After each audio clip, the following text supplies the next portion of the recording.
bonne année 2024. Qu'elle soit vraiment une année de bénédiction pour vous, de prospérité dans votre âme et dans tous les domaines selon la grâce que Dieu a pour vous. Nous poursuivons notre série de messages de la traversée 2023-2024. Cette fois-ci, nous voyons la tentation de Jésus par le désert, seconde partie.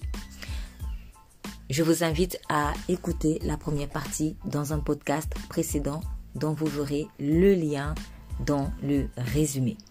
Juste après avoir réussi l'épreuve de la tentation dans le désert par le diable, le Seigneur Jésus est confronté à des attaques de la part de ses compatriotes. Étrangement, ces attaques ressemblent à certaines qu'il avait eues dans le désert plus tôt. À croire que Satan est encore passé par là, mais de manière plus subtile, plus camouflée. Il sut sûrement trouver dans le cœur des Nazaréens une porte ouverte. Je parle de l'appétence des miracles. Écoutez le message en son intégralité, partagez-le autour de vous et sachez-le, Jésus-Christ vous aime énormément. Vous êtes bénis.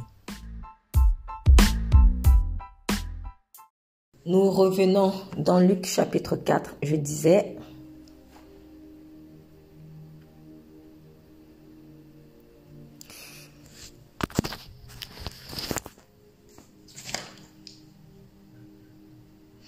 Alors, j'expliquais que lorsque Satan avait tenté le Seigneur Jésus en lui disant « Ordonne à cette pierre qu'elle devienne du pain », en fait,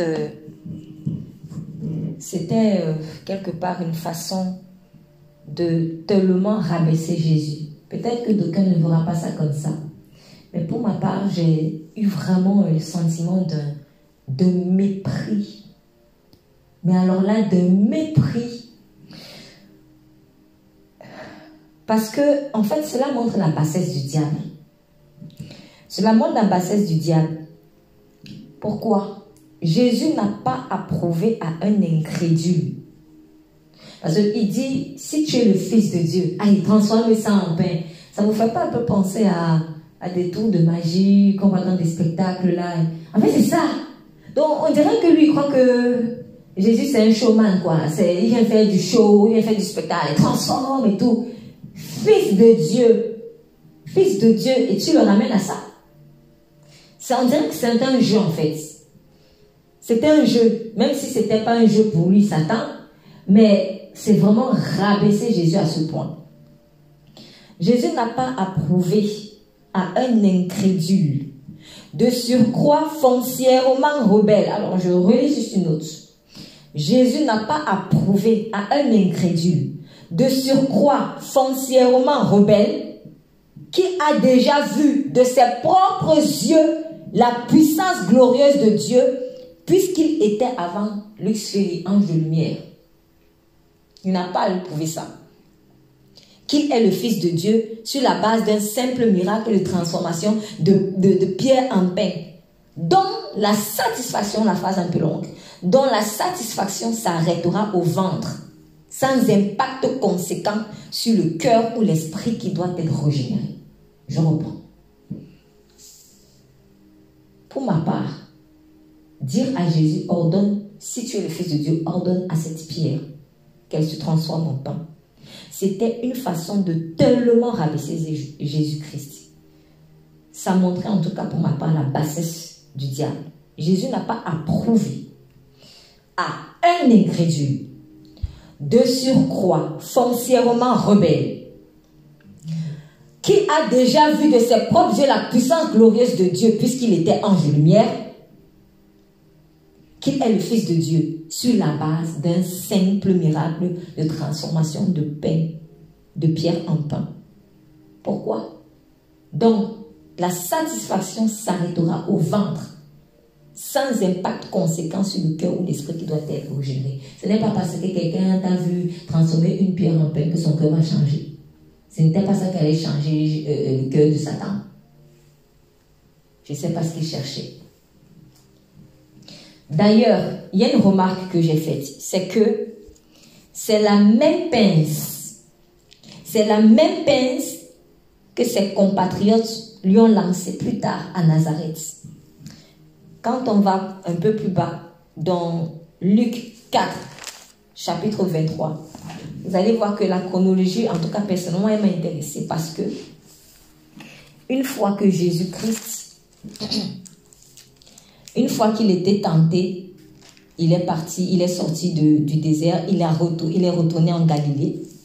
Sa renommée s'est répandue partout. Et après, il se rend à Nazareth à partir du verset 16. Et lorsqu'il finit de faire la lecture, au verset 23, Jésus dit donc à ses compatriotes, Luc 4, verset 23, il dit, « Sans doute, vous m'appliquerez ce proverbe, médecin, guéris-toi toi-même. Et vous me direz, fais ici dans ta patrie tout ce que nous avons appris que tu as fait à Capernaum. Fais ici dans ta patrie tout ce que nous avons appris que tu as fait à Capernaum. » Or, à Capernaum, de quoi on parle? On parle de l'enseignement de la parole, on parle de la guérison des malades, de la délivrance de possédés et tout autre miracle en fait. Cela signifie donc que les Nazaréens là, ce sont ses compatriotes, hein, parce que c'est là où il a grandi. Voilà. Donc, cela signifie que les Nazaréens ne découvraient pas Jésus, fils de Dieu, le jour où il leur a dit que la prophétie d'Ésaïe s'accomplit. En fait, ce n'était pas ce jour-là qu'ils étaient en train de découvrir qu'il est fils de Dieu ou qui il est réellement. Ce n'était pas ce jour, puisqu'ils disent, fais ce que, ici dans ta patrie, ce qu'on a entendu que tu fais là-bas. Donc, ils avaient déjà entendu les échos de Jésus.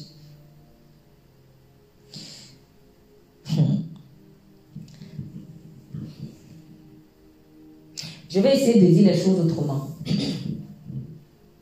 Imaginons que tu as entendu les échos de quelqu'un. Je ne sais pas moi, peut-être en Belgique. Tu es en France, tu entends les échos de quelqu'un en Belgique. On te dit que, mais quand il prêche, il sent la vie. On te dit que il ressuscite les morts, il guérit les malades, il chasse les démons, des choses qu'on n'avait jamais vues. Il ouvre les yeux des aveugles.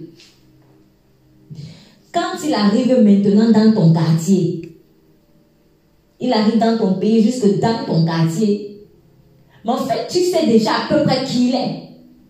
En temps normal, tu sais déjà à peu près qui il est. De telle sorte que si tu as même un problème, tu es prêt, tout ce que tu veux, c'est aller pouvoir peut-être le voir ou le toucher, comme certains voulaient seulement toucher son vêtement. Quand il va parler dans ta synagogue, ou dans ta maison, ou dans ton quartier, dans ton église, tout ce que tu veux, en fait, ce que tu vas dire en temps normal, puisque tu avais déjà entendu ces échos depuis, c'est que tu vas dire, ah non, je confirme que vraiment, quand il prêche quelque chose, je confirme que vraiment, il guérit les malades parce que en bref, tu vas seulement confirmer. Tu vas seulement confirmer en fait. Ça me fait un peu penser au Samaritain qui avait dit à la femme que le Seigneur avait rencontrée au puits. Mais nous avons cru qu'il est vraiment le Messie, non pas seulement à cause de ta prédication, parce que maintenant nous-mêmes on l'a vu. Ils avaient entendu déjà les échos de Jésus par la bouche de cette femme. Quand le Seigneur Jésus est venu maintenant eux pour prêcher la parole, ils ont simplement confirmé. Ce qui veut dire que quand Jésus est venu à Nazareth là, en temps normal, les Nazaréens là devaient simplement avoir la confirmation des échos qu'ils ont entendus. Mais ils l'ont regardé comme si c'était la première fois. Et c'est pas le fils de Joseph. Ah, tu en es encore là? Non, franchement, là, pour la première fois, je me suis dit, mais là, c'était vraiment le comble du ridicule. Pardon, là, c'était fort. C'était fort. Quel mépris. En fait, là, j'ai pu peser un peu plus le mépris. C'est fort. Parce que souvent, quand on lit le texte, on peut avoir l'impression que c'était la première fois qu'il le voyait, que c'était extraordinaire, quoi. Un peu comme il a transformé l'eau en vin à Cana. On dit que c'était son premier miracle. Donc, avant, on ne le connaissait pas. Quelqu'un peut être très surpris, pouvoir me mépriser, c'est pas normal, mais on pourrait le comprendre. Mais vous avez déjà eu les échos. Tu as déjà eu les échos. D'ailleurs, il est même né dans ton quartier. S'il est né dans ton quartier, donc tu as vu son père, sa mère, tu as entendu que sa mère est tombée enceinte sans un homme et tout ça. Tu as déjà entendu ça. Donc, et tu l'as vu grandir. On dit qu'il a grandi et grandissait en stature, en sagesse et en grâce. Toi-même, tu l'as vu grandir. Déjà, ça devait t'interpeller. Par exemple, quand on voit un enfant, quand tu vois comment il évolue, tu dis, l'enfant, il a une grande étoile, ou il va être un grand demain. Des choses comme ça, il y a des signes qui sont évidents. Il y a des signes qui sont évidents.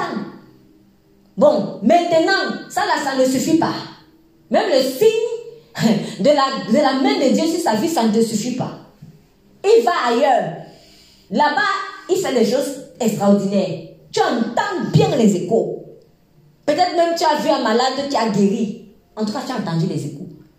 Et maintenant, donc, il vient dans ton quartier, dans votre quartier, puisqu'il a grandi aussi là-bas. Et il prêche la parole et dit, ça s'est accompli. Sachant que tu savais que le Messie ferait de telles choses.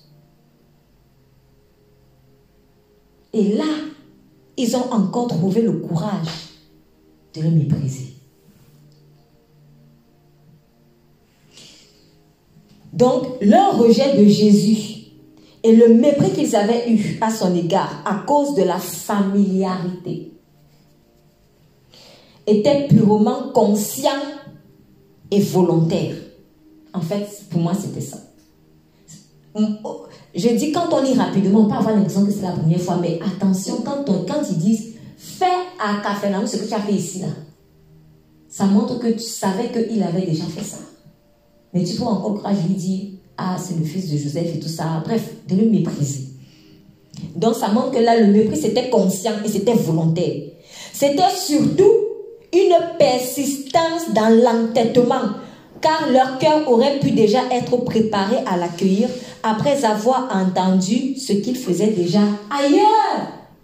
Si on te dit qu'il y a quelqu'un qui ressuscite des morts, qui vient bientôt chez toi, hey! Moi, je vois souvent quand certains stars, certaines personnes très connues, par exemple dans le milieu chrétien, et gloire à Dieu pour cela, quand peut-être un chant de l'Éternel dit « Famille de Dieu, je viens dans ton pays, dans tel jour. »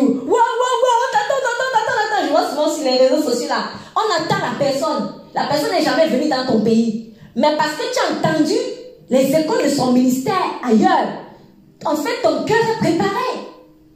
Donc, j'ai compris que Dieu s'attendait à ce que le cœur des Nazaréens soit préparé après avoir entendu les échos du ministère du Fils. Mais il n'y a eu rien. En retour, c'est quoi? Le mépris. Ah, c'est pas le fils de Joseph. On a grandi ensemble ici. Familiarité. Parfois, le fait de vouloir absolument passer par des miracles spectaculaires pour prouver l'existence ou la présence ou encore l'onction de Dieu sur la vie d'une personne vient d'une inspiration diabolique. Parce que quand ils disent « fais à Capharnaüm ce que, fais ici ce que tu fais à Capharnaüm », en fait, finalement, c'était pourquoi en fait? C'était pas pour enquiquiner ça? Franchement, c'était pour enquiquiner. Là, j'ai réalisé que c'était un peu plus pour enquiquiner. C'était pas juste une incrédulité. En fait, un nouveau miracle n'aurait servi à rien parce qu'ils avaient déjà décidé de ne pas croire. C'était une inspiration diabolique. Et pourquoi je dis en fait que c'est une inspiration diabolique? Parce que je me suis dit, tiens, c'est bizarre. Juste quelques temps avant, le diable lui a dit, transforme le truc en pain. Fais un miracle.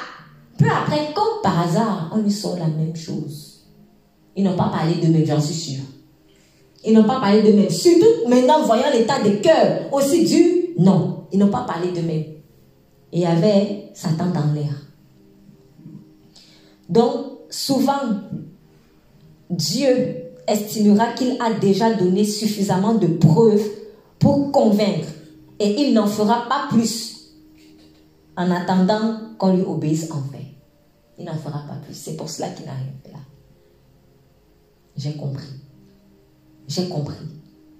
Exemple, quand Abraham avait dit aux riches qui étaient malheureusement dans les tourments en enfer, que si ses frères n'écoutent pas Moïse, et les prophètes, alors ils n'écouteront pas le message de Dieu, même par quelqu'un qui reviendrait des morts.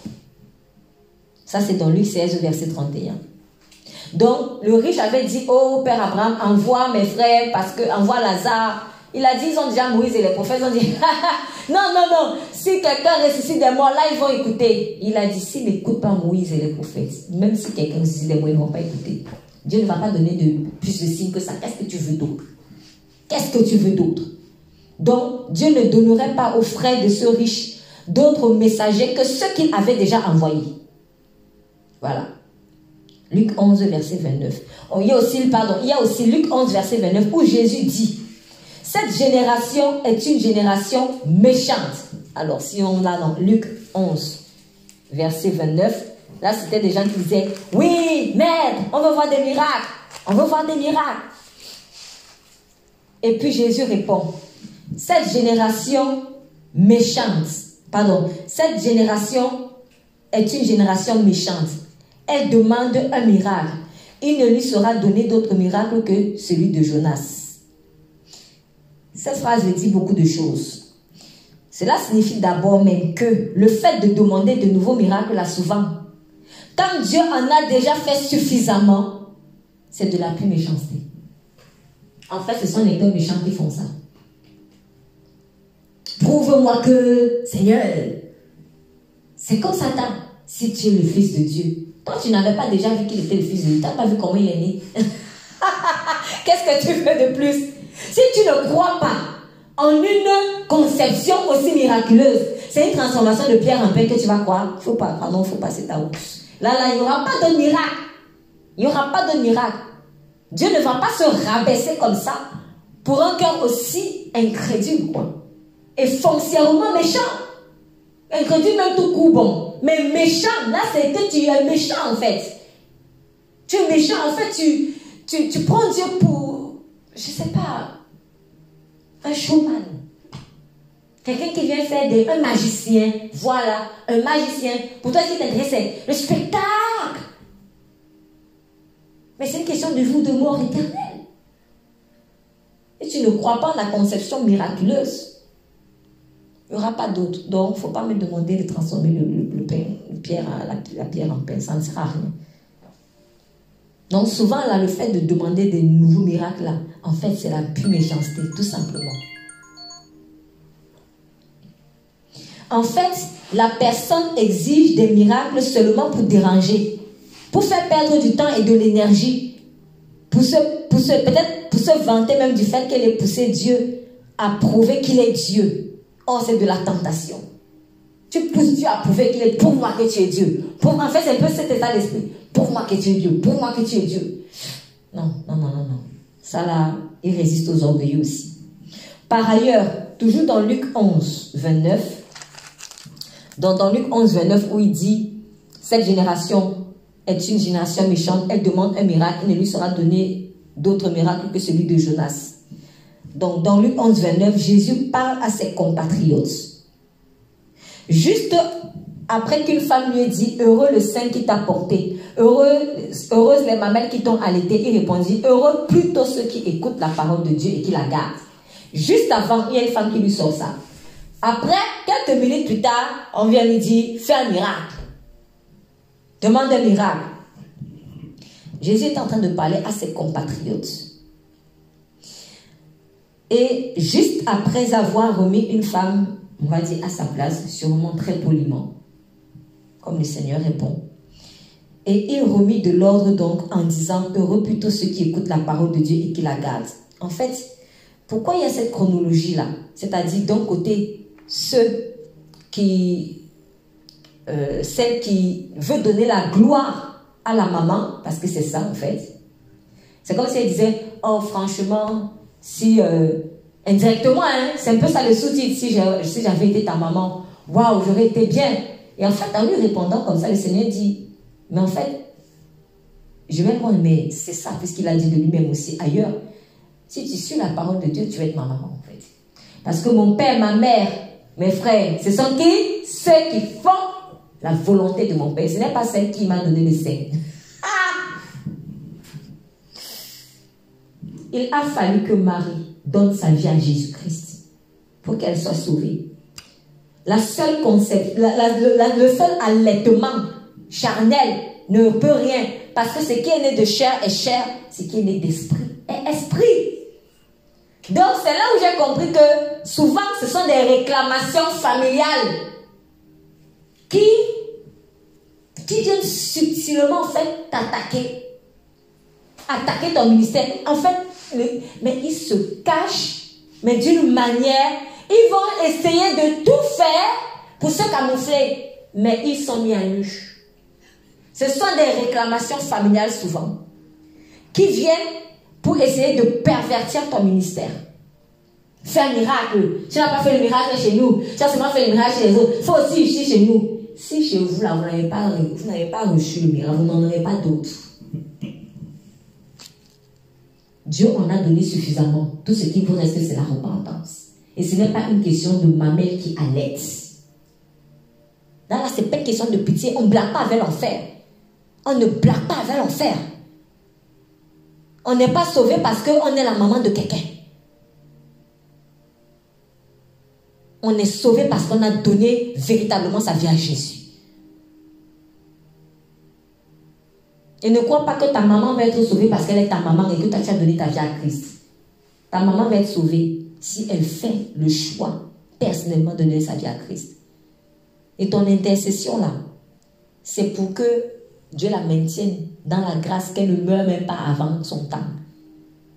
Qu'elle ne meure pas sans avoir connu le Christ. Mais l'intercession là, quand j'ai vu ça aussi, ce passage, je ne le redirai jamais assez. Mais ce passage aussi veut dire que l'intercession, ce n'est pas pour obliger quelqu'un à se convertir. Donc, s'il y a des personnes, oui, tu ne pries pas pour moi, tu ne pries pas pour moi, tu ne pries pas pour moi, mais on prie pour toi. La prière, c'est pour te maintenir encore dans le champ. Parce que sinon, en temps normal, on a déjà coupé le figuier depuis on l'a jeté. Il y a une très belle illustration justement dans la parabole du figuier. Quand le propriétaire dit, mais qu'est-ce qu'il fait encore occuper la terre inutilement? Et qu'a dit en fait le cultivateur? Il dit, attends, je vais encore mettre du fumier. Peut-être qu'après il va porter du fruit. C'est ça l'intercession. En fait, l'intercession, c'est pour qu'on n'arrache pas le figuier, qu'on lui donne encore le temps. Mais il dit, peut-être donnera-t-il. Ce qui veut dire que si le figuier persiste, on va faire comment? Qu'est-ce que le cultivateur va faire? Il va laisser. J'ai envie de dire à quelqu'un, tu vas recevoir, ou tu as déjà peut-être reçu, des paroles de culpabilité. Parce que, soi-disant, tu es en train de faire des miracles ailleurs et on ne voit pas les miracles dans ta famille. Si toi-même tu sais que devant Dieu, tu as exercé le ministère que tu devais exercer et que le Seigneur te dit avance, ne culpabilise pas. Tu ne peux pas forcer ton oncle, ta tante, ton cousin, ton frère, ta mère, ton père à se convertir. Ce que tu peux faire, tu veux prier pour eux. Mais dans la prière d'intercession, c'est que Dieu envoie des doses d'amour. Dieu envoie des signes pour leur parler. Et après, eux, ils doivent faire le choix. Mais s'ils ne font pas le bon choix malgré eux, ça ne sera pas de ta faute. Il faut refuser le sentiment d'échec, j'insiste, parce que c'était une attaque en fait cette semaine. Il faut refuser le sentiment, le faux sentiment d'échec que le diable envoie souvent en fait. Parce que peut-être ton père ne s'est pas converti, ta mère ne s'est pas convertie, ce n'est pas ta faute. Tu as fait ta part. Dieu est témoin que tu as fait ta part. Jusqu'à ce que Dieu te dise même avance. Et maintenant ton père, ta mère veut te faire culpabiliser parce que peut-être qu'il a un problème. Et il te dit, il ne guérit pas. Mais il ne guérit pas pourquoi? Parce que lui-même il veut rester dedans. Parce qu'il veut rester dedans. Et ce n'est pas de ta faute. Pourquoi tu me laisses souffrir? Pourquoi tu me laisses souffrir? Non! Ce n'est pas toi qui le fais souffrir. Au contraire, j'ai envie de dire à quelqu'un cette parole prophétique, que n'as-tu pas fait à ton niveau? Que n'as-tu pas fait à ton niveau? Tu as exercé le ministère que Dieu t'a demandé d'exercer auprès de ta famille. Jusqu'à ce que Dieu te dise avance. Et ce que tu as semé, ça va forcément porter du fruit. Il y a deux options. soit c'est un fruit, ils vont accepter, ils vont te toucher et ils vont accepter Christ. Soit le fruit là, c'est quoi? C'est que le voile va se déchirer, ils vont voir la vérité. En tout cas, ils n'iront pas, si malheureusement quelqu'un dans cette famille-là ne donne pas sa vie à Christ, il ne va pas aller en enfer sans connaissance de cause. Il le sera très bien et tu auras accompli ta mission. En fait, ce qui doit normalement nous faire le mal, c'est qu'on n'a pas fait notre part. Souvent, on te dit, quand tu as par exemple un projet, tu peux avoir quelqu'un qui te dit, vas-y, essaye quand même. Mais si tu n'as pas essayé, là, tu peux avoir mal. En fait, on a plus mal quand on a essayé quelque chose. Pardon, quand on n'a pas essayé. Parce que tu te dis, si tu n'as pas essayé, tu ne sais pas si tu aurais pu réussir ou pas. Est-ce que vous voyez ce que je veux dire? Mais quand tu as essayé et que tu n'as pas réussi, la douleur est moins forte. Et ce que Dieu te demande, c'est d'aller parler au méchant. Mais tu ne vas pas arrêter le coup du méchant pour lui dire convertis-toi, convertis-toi. Va parler au méchant. Si tu écoutes, il a sauvé son âme.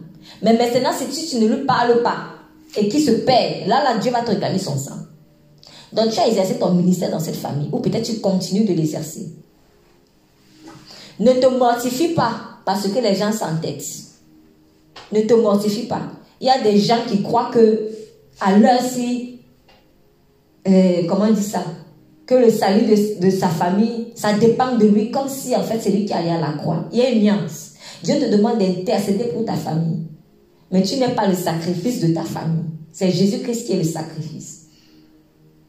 Si dans cette famille, après l'exercice de ton ministère, que tu dois faire à fond, et Dieu est, comme il est l'alpha et l'oméga, c'est lui qui sait quand tu dois commencer ce ministère et quand tu dois le terminer. C'est lui. Et quand si Dieu te dit c'est terminé, c'est que c'est terminé. Si Dieu te dit ce n'est pas terminé, tu ne termines pas. C'est lui l'alpha et l'oméga. C'est lui qui conclut. Mais quand tu exerces ce ministère ou que tu exerces ce ministère, tu as l'impression que ça ne porte pas du fruit. Si Dieu te dit continue, ça va porter. Crois en cela.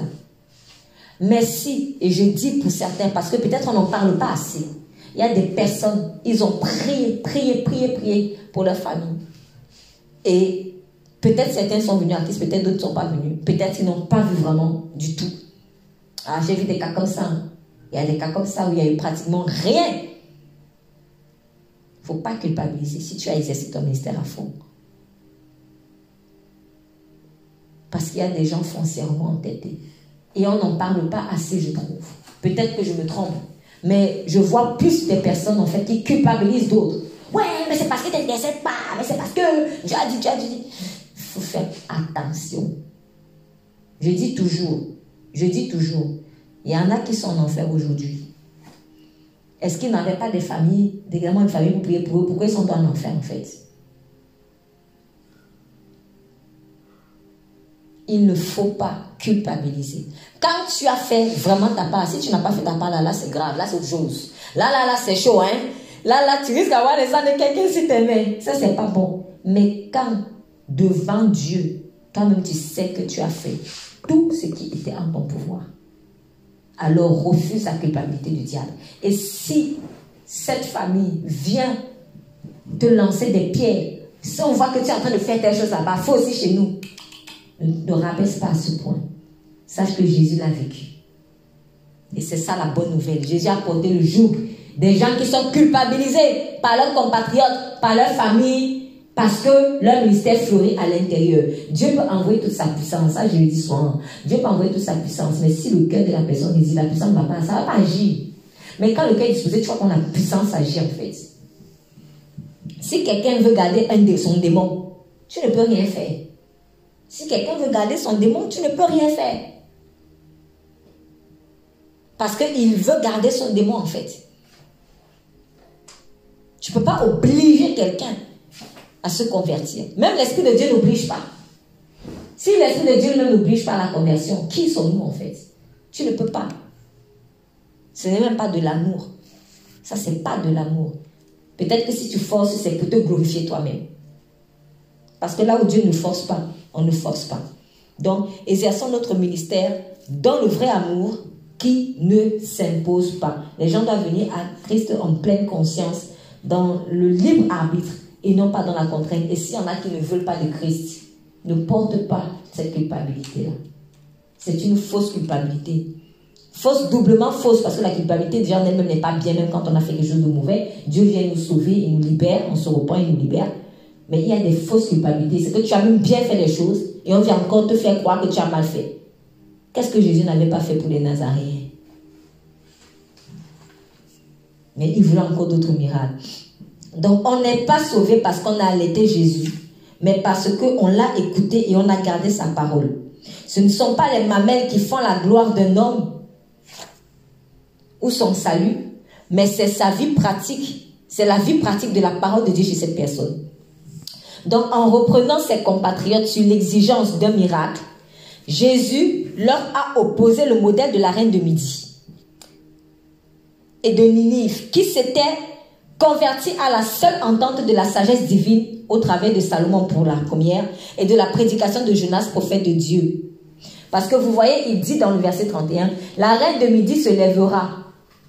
Comme le peuple, cette génération est une génération méchante, elle demande un miracle, il ne lui sera donné aucun miracle. Je suis dans Luc 11, à partir du verset 29.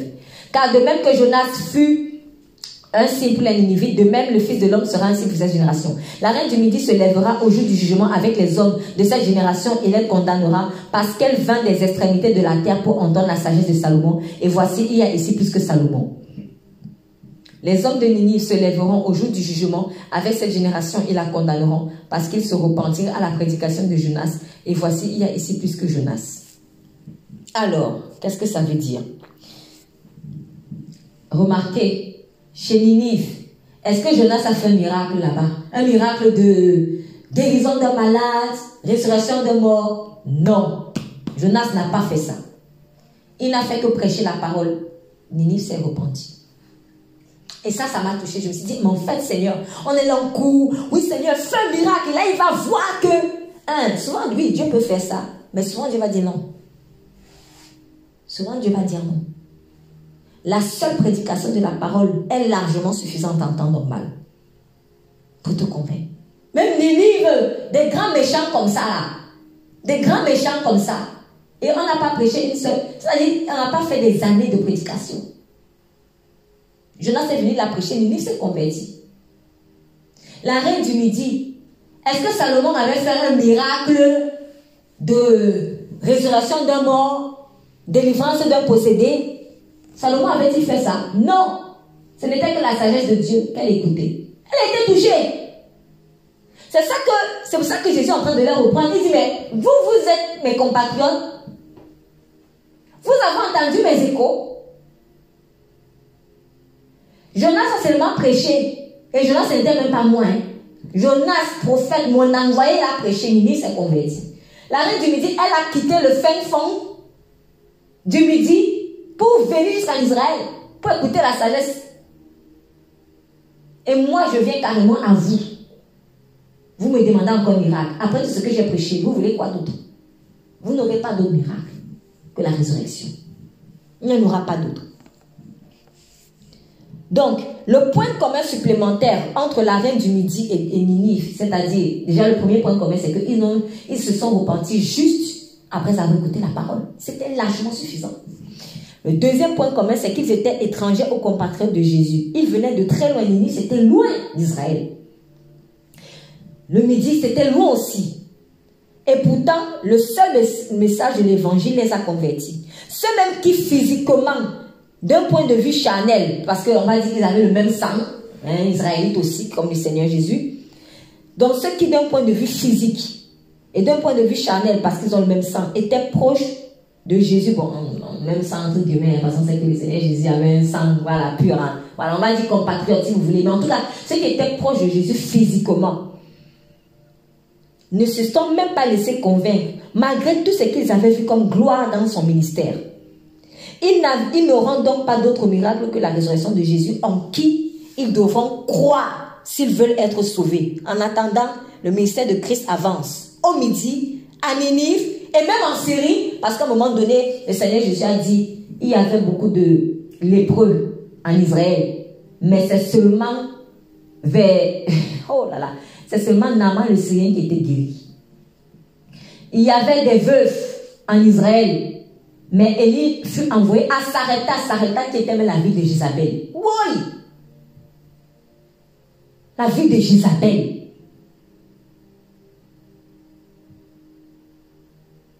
On est dans le coin de Jézabel là-bas.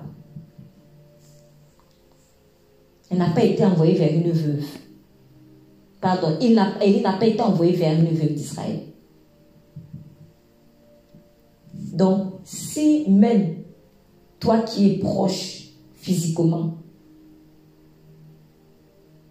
de Christ ou de l'envoyé de Christ comme on veut, tu n'écoutes pas.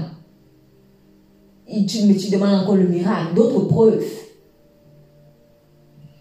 Et Dieu va avancer. Il va aller en Ninive, en Syrie, il va avancer pour aller vers ceux qui n'auront pas besoin de plus que ça.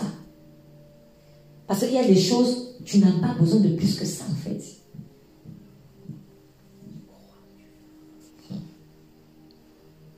Donc, quand on voit Luc, chapitre 4, verset 29, où on dit, demande un autre miracle, quand on fait le lien avec Luc 4, verset 9, où le diable dit à Jésus, fais un miracle, en fait, c'est la pensée profonde de Satan qui est en train de se dévoiler. C'était toujours Satan en fait. Sauf que cette fois-là, il est passé par des cœurs. Satan lui a parlé d'abord directement, ça a échoué, maintenant il est passé par des proches de Jésus. C'est toujours comme ça. On va essayer d'utiliser les gens qui sont proches de toi. Ta famille, des amis, des choses comme ça. Donc, il faut avoir le discernement. En fait, il voulait pousser Jésus au suicide Non, pardon. Un instant. Donc, si je reviens dans Luc 4, parce qu'il faut qu'on me suive bien. Luc 4, verset 9. Dans Luc 4, verset 9, le diable le conduisit encore à Jérusalem, le plaça sur le haut du temple et lui dit, si tu es le Fils de Dieu, jette-toi ici en bas, car il est écrit, il donnera des ordres à ses envoyés. Voilà. En gros, suicide-toi, quoi. Il va lui faire le pousser au suicide. Et au verset 29, comment ont réagi les compatriotes de Jésus quand il leur a dit que aucun prophète n'est recueilli chez lui et que Élie a été envoyé, non pas chez vous, mais carrément à Sarepta? On nous dit, ils furent tous remplis de colère. En fait, c'était des choses qui énervent. Ça les énervait. Ils furent remplis de colère dans la synagogue lorsqu'ils entendirent ces choses. Et s'étant levés, regardez bien, ils le chassèrent de la ville, le menèrent jusqu'au sommet de la montagne sur laquelle la ville était bâtie, afin de le précipiter d'en bas. Vous ne voyez pas que c'est la même chose que le diable voulait faire? C'est ça que je dis. Quand ils ont dit, quand ils avaient la pensée, il faut aussi qu'ils fassent des miracles. C'était Satan. Même chose que Satan lui avait demandé de faire dans le désert. Peu de temps après, comme le Seigneur ne s'est pas laissé fléchir, maintenant il veut le précipiter d'en bas. Même chose que Satan voulait faire, comme par hasard. Dans le verset 9, c'était toujours Satan qui passait par eux. Donc la pensée de Satan s'est dévoilée. Il voulait pousser Jésus au suicide en l'incitant à se jeter en bas au nom soi-disant d'une possession divine. Comme son plan a échoué, ce sont les compatriotes de Jésus qu'il a utilisé pour le jeter en bas. Le mode opératoire était le même, jeter en bas, ça m'a intrigué. Le mode opératoire était le même, jeter en bas. Et en fait, sachez que ce mode opératoire-là, ce n'était pas choisi par Satan pour rien. En fait, Satan voulait se venger de Dieu qui l'a fait tomber du ciel pour le chasser de son royaume. Ésaïe 14, verset 12, il est écrit, te voilà tombé du haut du ciel, toi, l'astre brillant du matin, te voilà jeté à terre, toi le vainqueur des nations. Là, je lis dans la version français courant. De la même manière que Satan fut jeté à terre en tombant du haut du ciel, il voulait absolument faire tomber le Fils de Dieu du haut d'une montagne, celle qui porte Jérusalem. Lui qui était anciennement fils de l'aurore et qui est tombé du ciel, a voulu faire tomber le Fils de Dieu aussi en bas. C'était une vengeance. En fait, le diable veut se venger de toi. De la même manière que tu l'as écrasé sa tête, en fait, il veut utiliser la même chose. Cela fait penser à ce que David dit, Psaume 8, verset 3. Pardon. Par la bouche des enfants et des nourrissons, tu as fondé ta gloire pour confondre tes adversaires, pour réduire au silence l'ennemi, l'homme avide de vengeance. Le diable veut se venger. Quand tu lui dis quelque chose, quand tu dis quelque chose au méchant, il n'est pas content. Et après, il te souhaite que quelque chose t'arrive. Si par exemple, tu vas le reprendre que, bon, oui, tu n'aurais pas dû agir de telle manière avec ton chef. Et c'est pas pour qui? Pour lui dire ça. Bon. Et il commence à souhaiter que toi aussi tu aies des problèmes avec ton chef. C'est ça. Commence à souhaiter ça. Et il va même essayer de faire des choses pour que ça arrive. Donc, en utilisant les siens contre lui, Satan voulait créer l'amertume dans le cœur de Jésus vis-à-vis de ceux qu'il était venu sauver. Après avoir échoué dans cette tentative de contagion, parce que c'était ça, cette tentative de contagion, en fait, contagion de l'amertume. Eux-mêmes, ils étaient déjà amers. Et en fait, le Seigneur Jésus a voulu, Satan a voulu rendre Jésus amer vis-à-vis des gens. Un peu pour qu'ils disent que, ils n'ont même qu'à rester dans leur péché là, etc. C'est pour cela qu'il faut faire attention à l'amertume. Donc, Satan voulait contaminer Jésus en lui filant les jougs de ceux qu'il était venu sauver. Entêtement, tout ça. Je refuse d'écouter, mais cela n'avait pas marché. Cela n'avait pas marché. Je rappelle, contagion, c'est quoi? Transmission d'une maladie, d'un sujet malade à une personne saine. Jésus était sain, c'est eux qui étaient malades. C'est eux qui avaient un problème. Donc, voilà encore une autre chose qu'on peut retenir par rapport à cette tentation du Seigneur Jésus-Christ. Le diable veut se venger, en fait, à cette tentation de Satan à l'égard de Jésus-Christ. Le diable veut se venger de toi. Marche dans le discernement. Fais confiance à Dieu. Obéis. Et tu seras toujours protégé. Nous allons prier.